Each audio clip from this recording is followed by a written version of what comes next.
এখনো সেভাবে বৃষ্টি শুরু হয়নি মালদা জেলায়, কিন্তু তার আগেই দেখা দিয়েছে গঙ্গার ভাঙন। রতুয়া ১ নম্বর ব্লকের মহানন্দটোলার কান্তটোলা গ্রামে ভাঙনে তলিয়ে গিয়েছে প্রায় ১০ কাঠা জমি। এর জেরে আতঙ্কে রয়েছে গোটা গ্রাম। প্রশাসনের কাছে দ্রুত ভাঙন রোধের কাজ শুরু করার দাবি জানিয়েছেন গ্রামবাসীরা। এখনই ভাঙন রোধের কাজ শুরু না হলে ৪-৫টি গ্রাম নিশ্চিহ্ন হয়ে যাবে বলে আশঙ্কা করা হচ্ছে। কয়েক বছর ধরে মহানন্দটোলা গ্রাম পঞ্চায়েতের একাংশে গঙ্গার ভাঙন শুরু হয়েছে। গত বছর নদীর তীব্র ভাঙন এখনো ভুলতে পারেননি গ্রামবাসীরা। এবার ফের শুরু হয়েছে গঙ্গার তাণ্ডব।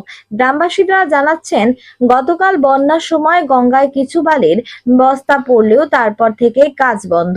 প্রশাসনের কেউ এলাকাতেও আসেননি।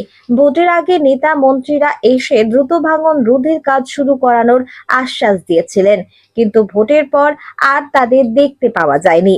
এবার যদি গত বছরের মতো তীব্র ভাঙন শুরু হয়, তবে কয়েকটি গ্রামকে আর বাঁচানো সম্ভব হবে না। Bureau report, Hind news.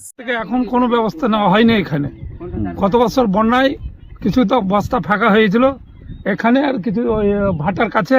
তারপরে আর কোনো ব্যবস্থা নেই, কেউ আসেও না এখানে। তখনই কয়েকবার এসেছিল, হ্যাঁ হবে হবে হবে, এখন পর্যন্ত কোনো কাজ হয় না। আমরা কালকে পরশুদিন সন্ধ্যার সময় দেখলাম ঠিক আছে, কালকে ভোর 4টা থেকে আরম্ভ করে মোটামুটি 2-2.5 ঘন্টার মধ্যে 10-12 কাঠা কেটে চলে আসলো। আমরা এখন থাকার কোনো জায়গা নাই, আমাদের কোনো পরিস্থিতি নাই। 4-5টা গ্রাম যদি কিছু না করে তাহলে আমাদের মাসখানেক মধ্যে বিদায় নিতে হবে এখান থেকে। কোথায় যাব আমরা, কোনো স্থায়ী নেই। বর্ষা তো ঢুকে গেছে, এই মাসখানেক আমাদের কোনো রকমের টিকতে পারবে, নাহলে আর থাকা যাবে না এখানে। যে হারে কাটছে নদী, কোনো নাই, কোনো ব্যবস্থা যদি না করে সরকার তাহলে। ইলেকট্রিক পোল ছিল, দেখতে পাওয়া যাচ্ছে না। হ্যাঁ, ইলেকট্রিক পোল ছিল সামনে, ইলেকট্রিক পোল থেকে 10 কাঠা দূরে ছিল। ইলেকট্রিক পোল সামনে চলে গেছে। এই বছরে যদি কাটে, এখানে কাটতে শুরু করে সেই হারে, তাহলে দুদিনের কাটা নাই, 2 দিনের মধ্যে সাপ্লাই হয়ে যাবে। মাত্র 2 দিন যে হারে গতবার কেটেছে, ওই হারে যদি কাটে তাহলে 2 দিন গ্রাম, হ্যাঁ 2 দিনের মধ্যে গ্রাম সাফা হয়ে যাবে। শ্রীকান্তটোলা গ্রাম। শুখা মৌসুমে কোনো কাজ হয়েছে? কোনো কাজ হয়নি। ওই বন্যার সময় যা হওয়ার হয়েছে, আর এরপরে কেউ আসেওনি নদী দেখতে, কিছুই করতে আসেনি যে কি হবে না হবে। ভোটের সময় তো নেতারা এসেছিল, এখন কি আসছে? না এখনো কেউ আসেনি। বিহারে অনেকগুলো কাজ হয়ে গেছে, ওই দিকে আন্দাবাজার ওই সাইডে কিছুটা কাজ হয়েছে, আমাদের দিকে কেউ আসেনি।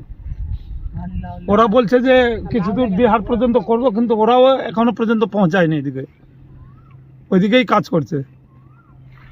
আপনার নাম? মতিলাল মন্ডল, বাড়ি শ্রীকান্তটোলা। বড় গঙ্গা আমাদের মানে বিহার, বাঙ্গাল, ঝাড়খণ্ড নিয়ে আছে এই নদীটা। এখানে তো মোটামুটি ধরেন যে বন্যার সিজনে কেটেছিল, তারপরে আর কাটেনি। তো ওই পচ্ছা বাতাস যখন বয় তখন একটু ধীরে ধীরে ধীরে কাটতে আসে।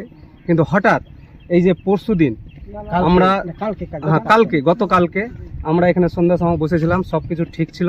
তারপর রাত্রের সময় দেখছি যে হঠাৎ আওয়াজ হয়ে উঠলো, মানে চাপ ঘুষরালো। এখান থেকে মোটামুটি 10 কাঠা অবধি কেটে চলে এসছে। এটা আমরা কিছু ভাবতেই পারছি না যে এটা কীভাবে কাটলো। কোনো কাজও হচ্ছে না। ওই বন্যার সিজনে কিছুটা বস্তার কাজ করেছিল, সে ওই বস্তা কোনো কাজ করেনি। হ্যাঁ, এইভাবে আমাদের ধরা আছে। সরকারি দপ্তর থেকে বলছে কাজ হবে, কিন্তু কিছুই হচ্ছে না। বাড়িঘর এবার পড়ে যাওয়ার সম্ভাবনা আছে। আগে 15-20টা বাড়িঘর গঙ্গায় চলে গেছে। হ্যাঁ, জঞ্জলিটোলা চলে গেছে, সব কিছু চলে গেছে। কিন্তু এবার এইগুলো গ্রাম শ্রীকান্তটোলা, কান্তটোলা, মুলিরামটোলা, আমিরচাটটোলা, পটলডাঙ্গা এবার গঙ্গা গর্ভে চলে যাবে যদি কোনো কাজ সরকার থেকে না করে। তো নেতারা তো অনেক আসছে, অনেক যাচ্ছে, হ্যাঁ কাজ হবে, কাজ করব, আমাদের ভোট দাও।